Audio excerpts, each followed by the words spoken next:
Are we drinking these? Yeah, we're drinking these. Yeah, we're drinking these? Okay. Yeah. You want to crack these and then Yeah. let me know? We'll crack them. Alright. This is this is special. Sorry. It's a 40 Magnum. Shatterproof. Yeah, that's incredible. So you can just throw this against the wall. Like really hard. Like just make sure the cap is on and you can throw it like. Yeah, it'll just bounce right back at you. It's pretty great. So. You know, like how like baseball players throw the ball like, against like a rubber ball like against like, their step and like they catch it. Yeah, I've seen that. You can do that. You could do that with the malt liquor. Yeah, that's good. It's like kind of fizzy. I'm scared. I haven't drank anything in Uh-huh. like a long time. Really? Yeah. Why? Because I can't control myself. Oh, that's real. I'm like bad. Cheers. I remember, yeah. Funny story. First time we I think I ever really saw you in that state. Edward 40 Hands. Oh, really? Wait, Yeah. did I actually strap up? Like, was I 40 handsing? Really? You were strapped up with another dude. That sounds so weird. Pause. And yeah, so you were strapped up, right? And then the cops came. Oh my god. You guys were like smashing bottles and shit. And Midway cops are the nicest cops ever, I swear. Yeah. They were just like, go home, guys. Like, why are you here? And I was in shock. I was like, well, it's like, it was like, yeah, like sometimes they're cool, and then sometimes they want to be like extra dicks, but it's what was crazy was like, I feel like there's just, like one time we were walking down the street and they like stopped us and like, granted we were smoking a blunt, but they didn't see that at all. I remember like putting it in my pants and like, they were checking backpacks for beer because that's like the culture. That's the thing. It's yeah. like fill your backpack with beer, walk around and like, just sip one. Yeah. So anyway, no. But they didn't even suspect. They didn't smell any weed. No. That's strange. Anyway, cheers to this. Yeah. Glad to like talk to you again. Me too, man. It's great. We've talked like digitally, and like it's weird. Like that shit is always weird. It's so weird. But like it's funny that you bring up the whole like 40 hands thing and like being in my neighborhood because like I was thinking about like a way to start this conversation, and I feel like the best way to start this conversation, I tell people this all the time, that like, do you remember when we found ourselves partying in a funeral home? Do you remember that? Oh my god. Yes. Yeah, right? Yeah. Dude, that was so weird, right? And weird. We were like freestyling with like a bunch of people, like randomly, in a funeral home, right? Yeah. Oh my god. Up in the attic. Yeah. It was like the smoker section of the party at the funeral home. Yeah.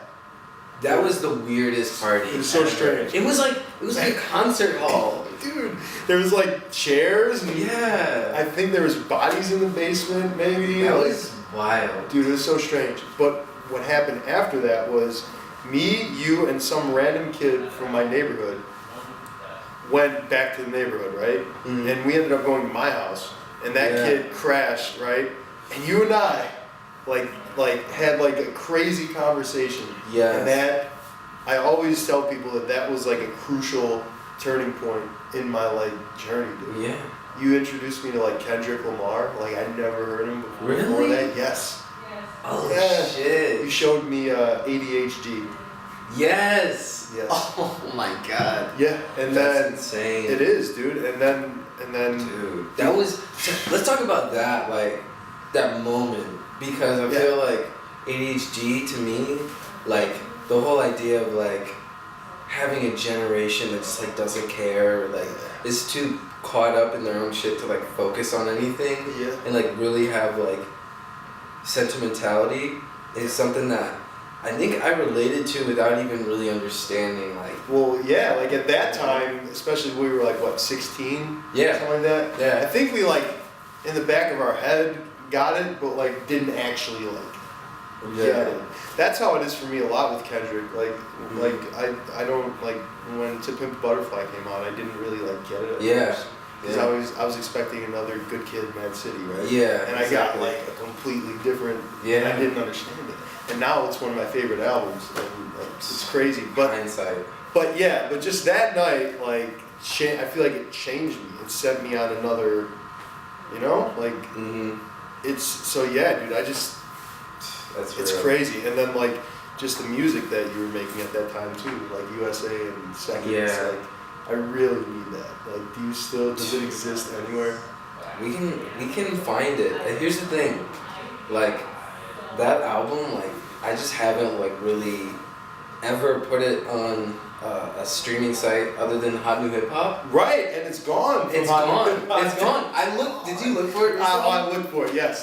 Same. And it was crazy because a friend of mine the other day, Phil Pitluck, who like I shout out in a song from, I don't know, way back in the day. Yeah. Anyway, he was like a good friend around that time too. Yeah. And he says that's like his favorite album of mine. Dude. And I'm like, what? Like, that isn't. Well, dude, because like you got to think about like what you did on that at that time was like crazy experimental, dude. Like at that very time, like I don't know what you were listening to at that time, but like I don't remember either. But well, I was listening to a lot of chill wave actually. Chill wave. I was listening to like Toro Iman, like Washed Out, and like Lupe heavily, and it was just like pretty much those interesting and combo, and then that's what birthed USA. I mean, yeah, I think so.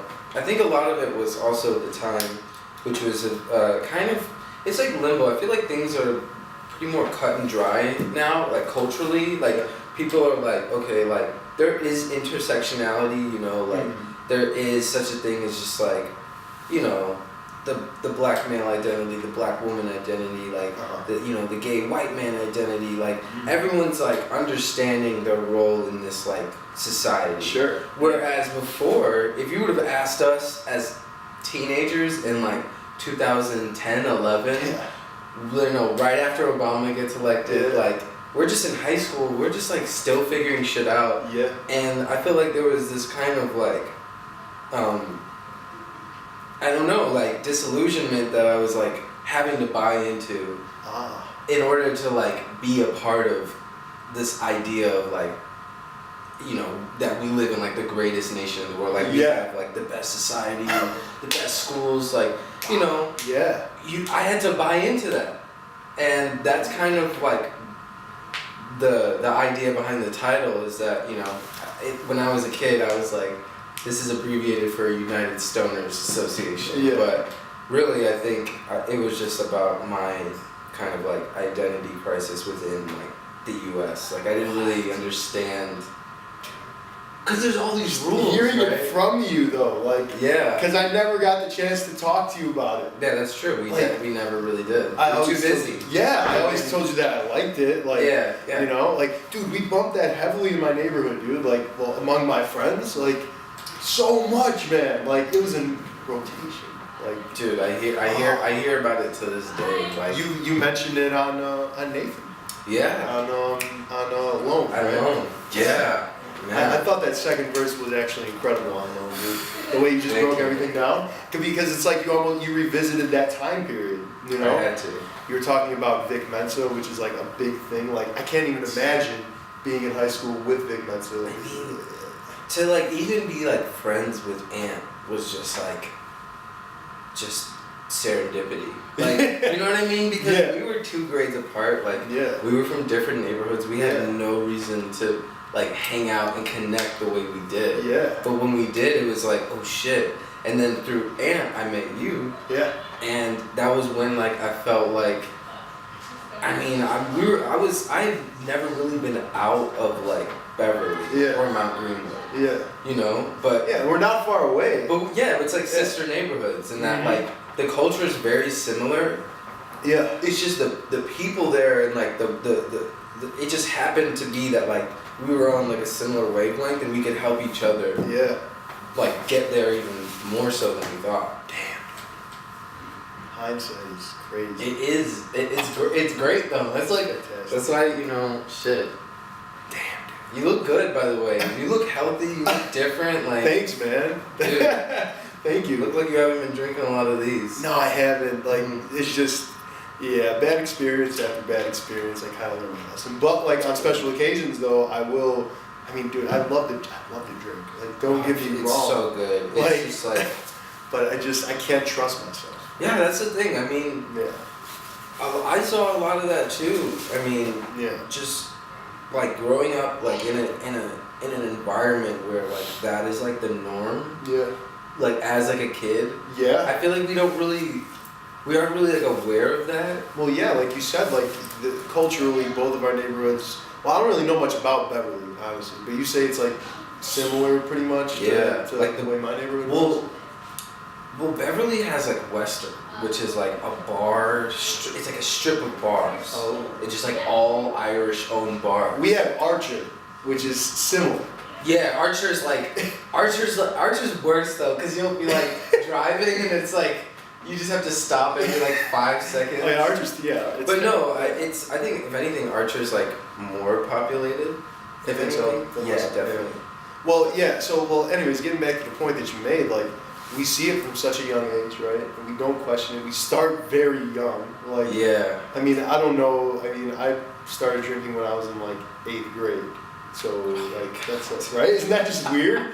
Like when I say It's so drinking, weird to like, say. getting fucked up in 8th grade. like elementary school. Yeah. No, like, that was the same. Yeah. It was like the summer going into like high school, cause that's when everyone like is like, okay, what school are you gonna go to? And yeah.